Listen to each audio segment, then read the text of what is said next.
I think I'm falling in. You, they're playing slow. Halo kawan pajak, kembali lagi di acara Kompak, podcast Kombut Pajak KPP Pertama Padang Sidimpuan. Bagaimana kabarnya kawan pajak di rumah? Semoga dalam keadaan sehat walafiat. Kami dari KPP Pertama Padang Sidimpuan ingin mengucapkan belasungkawa untuk teman-teman kita yang terkena banjir di daerah Sumatera Utara, Aceh, dan Sumatera Barat. Dan semoga kita semua tetap kuat dan cepat pulih kembali seperti sedia kala. Pada kesempatan kompak kali ini, saya Vina, penyuluh pajak KPP Pertama Padang Sidimpuan, akan menjadi moderator di acara podcast kita kali ini. Yang mana tema hari ini kita akan membawakan mengenai serba-serbi aktivasi Korteks. Yang mana kalau kawan pajak telah menyimak podcast kita sebelumnya, kita sudah bahas mengenai pendaftaran NPWP dan sekarang kita membahas aktivasi Korteks.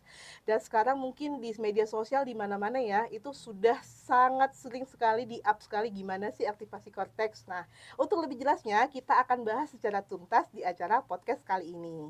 Baik, sebelum kita memasuki ke materi, nah, ada baiknya kita kenalan karena katanya kalau nggak kenal tuh nggak sayang gitu. Jadi saya akan memperkenalkan di sebelah saya ini telah hadir narasumber kita Kak Riama. Halo Kak Riama. Halo Vina. Gimana kabarnya Kak hari ini Kak? Puji Tuhan sehat. Alhamdulillah. Saya menyapa kawan pajak Oke, semua. bukan. Halo kawan pajak semua. Semoga dalam keadaan sehat dan semangat di penghujung tahun 2025 ini ya. Pada kesempatan kali ini tadi saya sudah menjelaskan di awal, kita akan membahas mengenai pengaktifan Korteks. Nah, di sini mungkin spesial ya Kak ya, kita mau jelasin gimana sih aktivasi Korteks untuk wajib pajak atau kawan pajak yang di rumah itu yang sudah memiliki NPWP sebelumnya. Gimana Kak? Boleh dijelaskan Kak Tiama? Baik, ini memang satu materi yang sangat menarik ya. Di mana-mana itu KPP selalu dibanjiri dengan wajib pajak ya, Betul apalagi sekali, penghujung Kak. tahun Betul gitu. sekali Kak Riama. Padahal sebenarnya wajib pajak itu bisa melakukan aktivasi sendiri di rumah, Vin, tanpa harus antri lama-lama di kantor pajak. Nah, kita akan uraikan nih gimana caranya agar kawan pajak dapat mendaftarkan atau mengaktifasi akun Korteksnya sendiri dari rumah.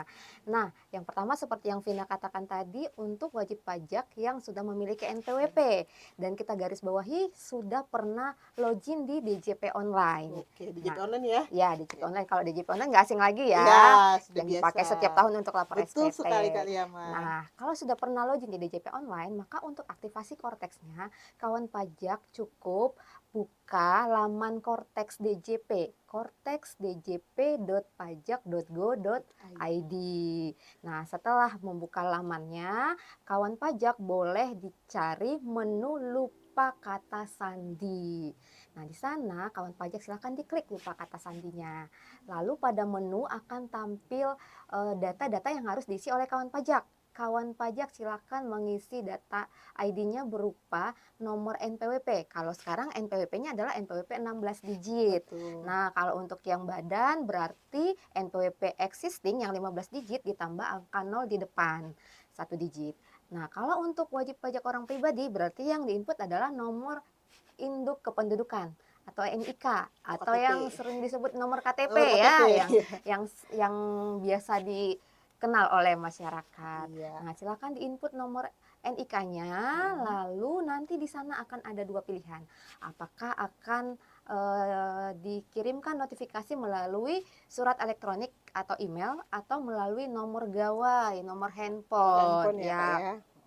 Sebenarnya paling gampang lewat email lah ya, cepat dan tanpa biaya juga Iya, ya. kalau handphone ada biaya Kak ya? Iya, SMS kan, SMS. karena dibutuhkan SMS. Zaman sekarang kan nggak semua orang punya pulsa biasa untuk SMS. Iya, memang jarang. Saya juga beli kuota terus setiap bulan. Iya, jadi kalau email otomatis pakai paket data, Iya, betul pasti sekali.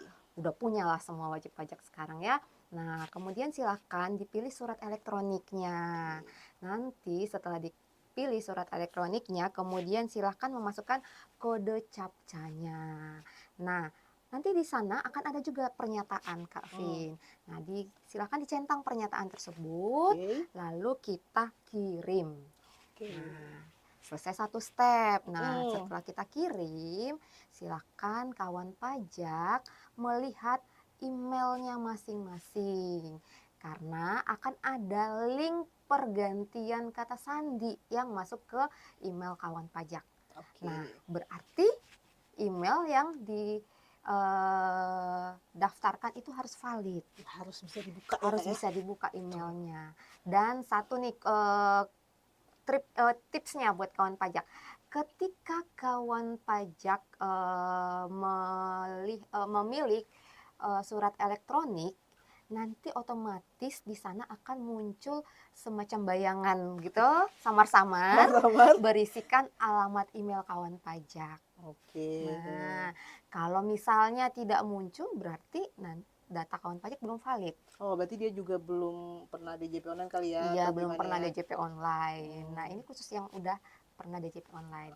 Nah, kawan pajak, bayangan email itu adalah clue alamat email yang terdaftar di sistem DJP kawan pajak. Jadi, pada saat mendaftar, alamat emailnya itu gitu. Yang Oke. terakhir diupdate di sistem DJP lah, berarti alamat email yang ada di bayangan itu. Kalau berbeda dengan alamat email yang aktif sekarang, berarti harus melakukan perubahan data. Oke. Jadi harus sesuai dengan yang ada di situ. Nah, jadi harus melakukan perubahan data supaya diupdate datanya sehingga nanti link perubahan passwordnya masuk ke Email baru. email Oke, barunya. kalau perubahan data gitu gimana Kak caranya kalau untuk email? Nah, untuk perubahan data email sebenarnya ada dua cara. Yang pertama, kawan pajak boleh datang ke KPP terdekat untuk melakukan perubahan email. Terdekat ya, berarti Terdekat. bisa di mana saja nih kawan pajak? Betul, kan sekarang Cortex, satu aplikasi untuk semua, Oke. memberikan kemudahan. Jadi bisa diakses di semua KPP. Oke. Terus yang cara kedua gimana Kak tadi? Cara kedua, kalau mungkin tidak ada waktu atau mungkin lagi sibuk ya, banyak pekerjaan di akhir tahun, kawan pajak boleh juga menghubungi Kring Pajak di 1500 200 Oke, gitu. siap Kak. Nah, tadi kalau sudah valid emailnya, kemudian sudah diisi tadi emailnya, sudah dikirim notifikasinya, akan ada email perubahan password masuk ke Ya, emailnya, inbox-nya, inboxnya, silakan dibuka, linknya biasanya warna biru tuh linknya ya. Ya, warna biru, tinggal diklik aja ya Kak ya. Klik aja, Oke. lalu nanti akan diarahkan ke formulir pengisian password yang baru. Nah, kawan pajak silakan diinput kata sandi yang diinginkan. Minimal 8 digit. Oh, ada ketentuannya Kak Ada ya? ketentuannya, Oke, ketentuannya. nggak sembarang password Oke. nih, supaya lebih aman ya. Oke. Yang pertama, minimal 8 8 digit. digit.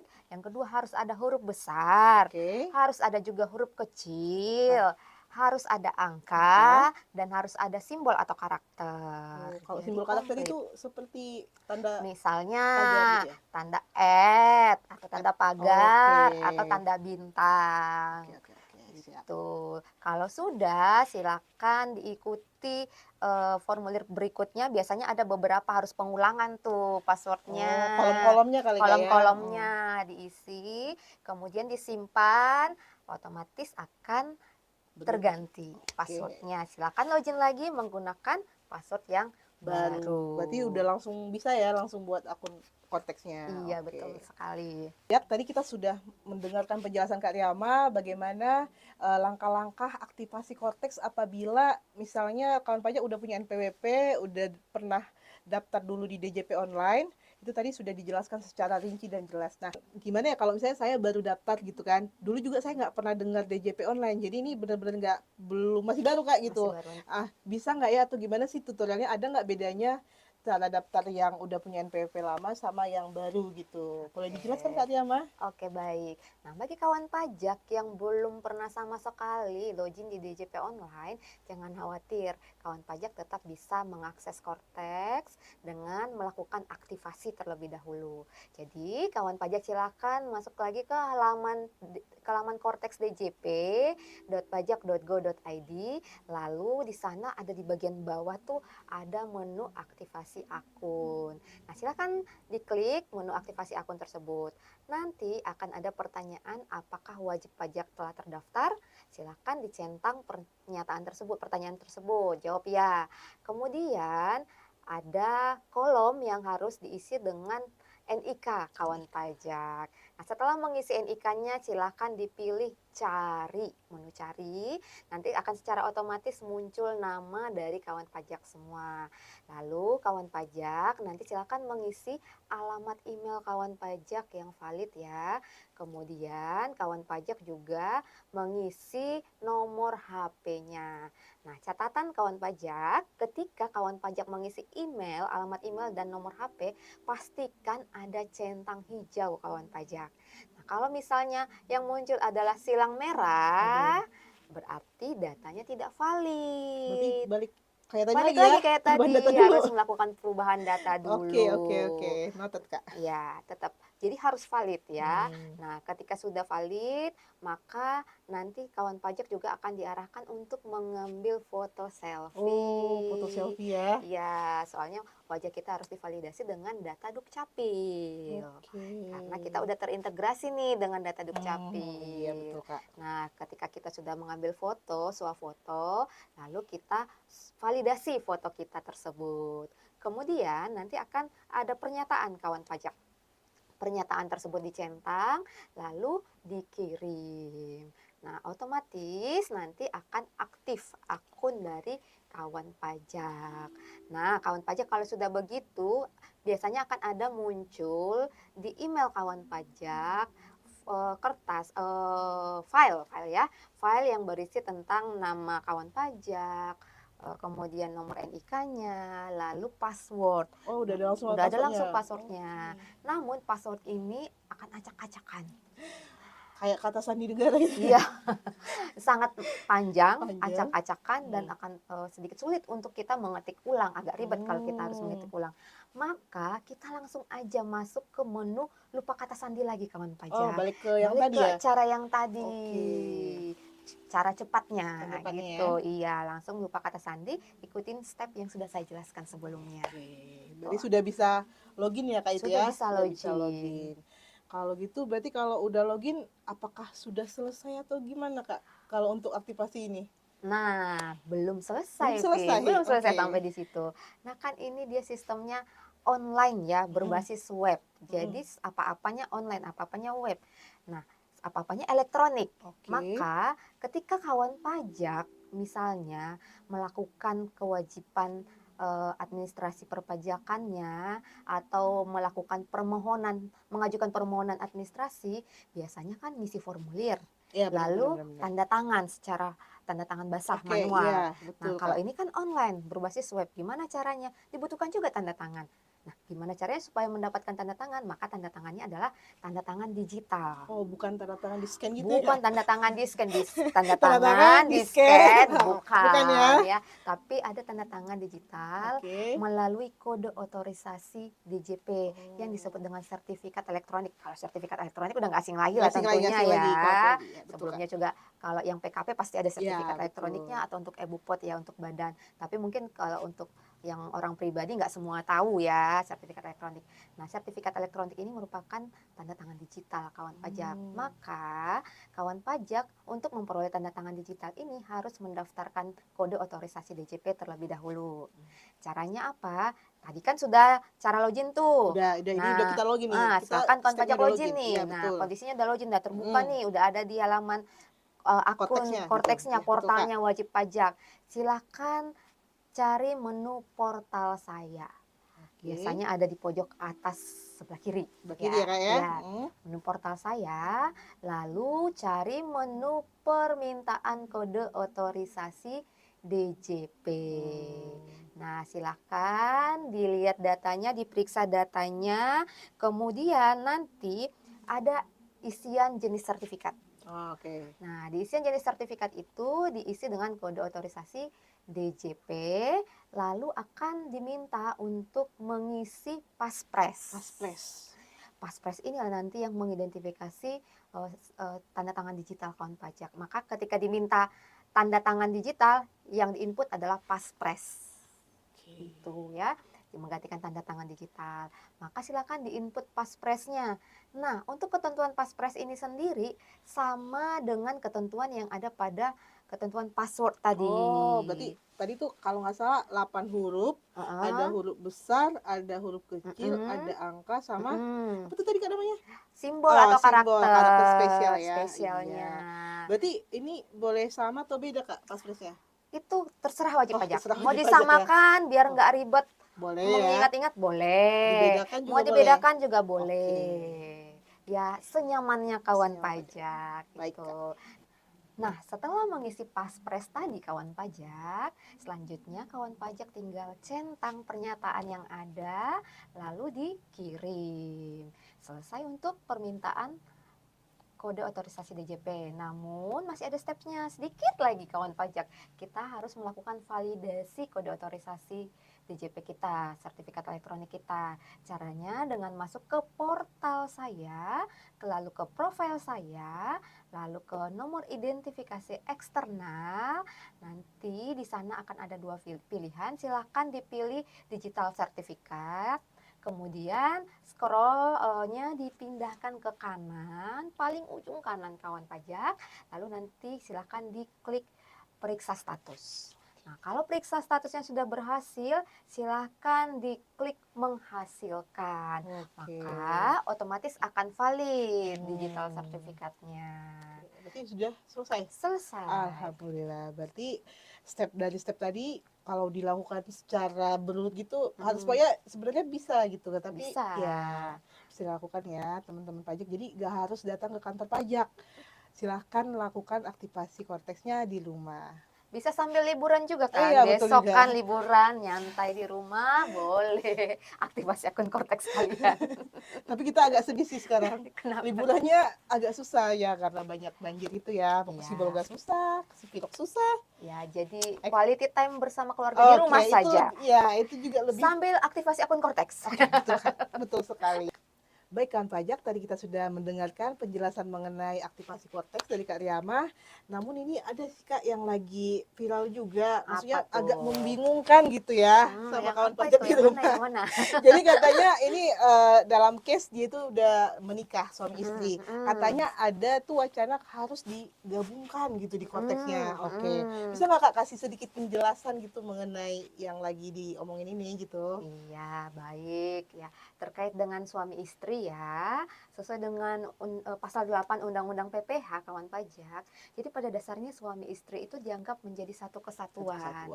Sehingga penghasilan keluarga itu juga merupakan satu kesatuan juga. Jadi pada dasarnya sih digabung antara NPWP suami dan istri bisa. Bisa ya Bisa Kak ya? ya. Bisa ya, bukan harus ya. Ya, bisa ya. Bisa Bisa. ya.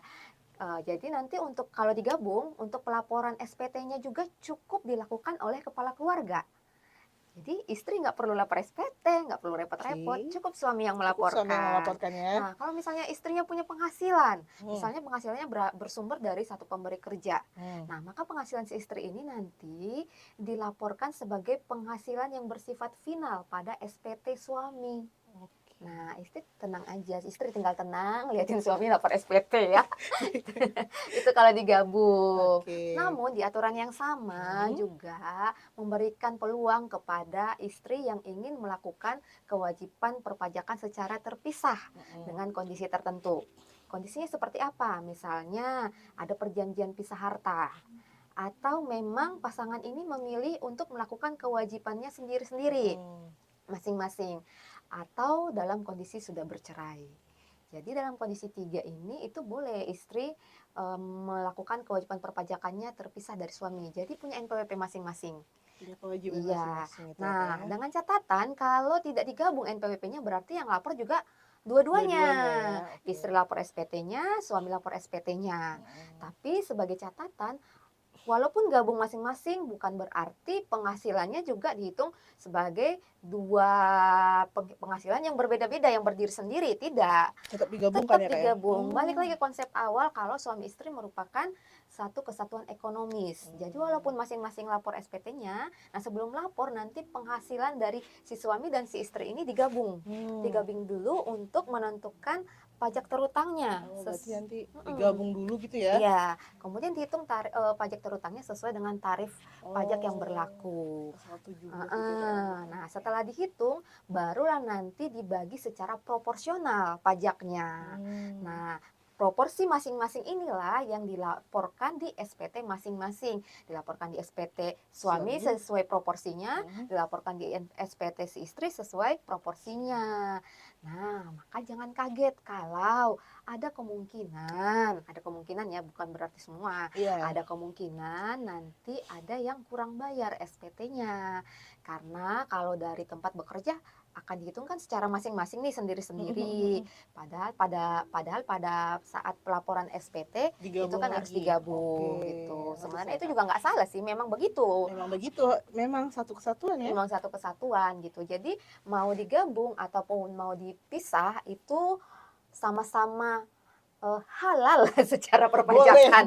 Boleh. Dibolehkan oleh peraturan kita. Jadi tergantung wajib pajaknya dan Kembali tergantung ke self kondisinya. assessment juga ya. Ya, kembali ke self assessment. Yang menjadi catatan adalah kita melakukan kewajibannya sesuai dengan ketentuan yang berlaku. Kalau digabung ya penghasilan istri Gabung dulu. digabung.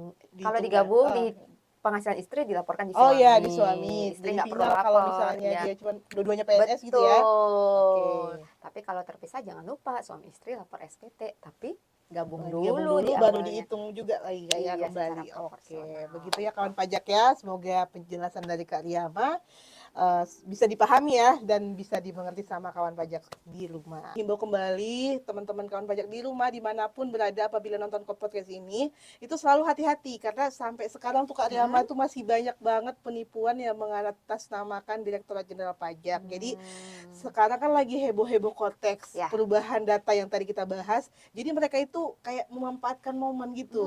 Jadi Kesempatan banyak emas ini ya buat mereka ya. betul sekali. Jadi kayak lagi rusuh lagi kayak deg-degan kayak gitu kan. Jadi mereka masuk, jadi nanti mereka akan mengatasnamakan pegawai pajak dan nanti banyak kan sekarang tuh metodenya itu lewat WA, video call, nanti mereka bilang akan dilakukan pemadanan data, kalau enggak nanti non efektif gitu-gitu kan Kak.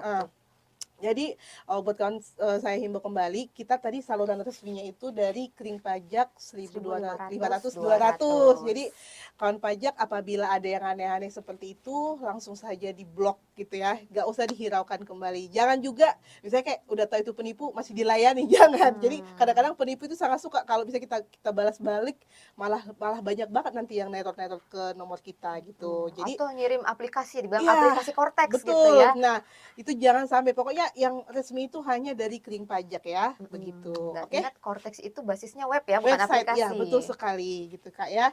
Oke, untuk kawan pajak sebelum kita menutup, Kak Diana ada yang mau disampaikan lagi nggak? Oh iya, di penghujung tahun 2025 ini kami semua mengajak kawan pajak, mengingatkan kawan pajak untuk mempersiapkan diri untuk pelaporan SPT tahunan tahun pajak 2025. Ada yang beda di tahun 2026 ini karena pelaporan SPT-nya sudah menggunakan Cortex kawan pajak. Jadi setelah melakukan aktivasi tadi, nanti di awal tahun 2026, kawan pajak silakan siapkan bukti potongnya, lalu silakan melakukan pelaporan SPT tahunan. Batas pelaporan SPT tahunan kita untuk wajib pajak orang pribadi adalah bulan Maret. Nah, bulan Maret itu kan bulan puasa. Bulan puasa udah mau lebaran kayak Mau itu. lebaran, kita di kantor pasti hektik untuk menyelesaikan pekerjaan, ya kan? Maka kami sarankan segera laporkan di awal tahun, jangan sampai bulan Maret kalau bisa Iya, ya. betul. Kalau Lebih bisa baik lebih cepat iya, lebih lebih baik. baik, Kalau ya. bisa Januari Februari sudah Sudah terlapor. selesai.